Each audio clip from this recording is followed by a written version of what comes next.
USDA Certified Organic. It says it will stimulate growth for eyelashes, eyebrows, hair, and it is labeled as a skin moisturizer and hair treatment starter kit. I just want to tell you right now, I have nothing on my face. My face is just freshly washed. What I'm going to do is show you the instant results you get from it. So what exactly is castor oil? Well, this is derived from the seeds of the castor oil plant. It's a natural remedy. And see, I'm applying it to my face right now.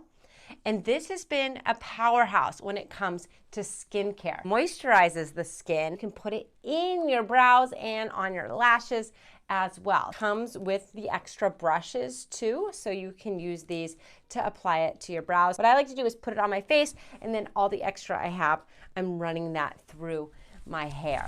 Castor oil is a little bit like thick and almost, it's not sticky, but it stays on you for a while. Doing it at night is probably gonna be your best bet, but you can use it during the day as well.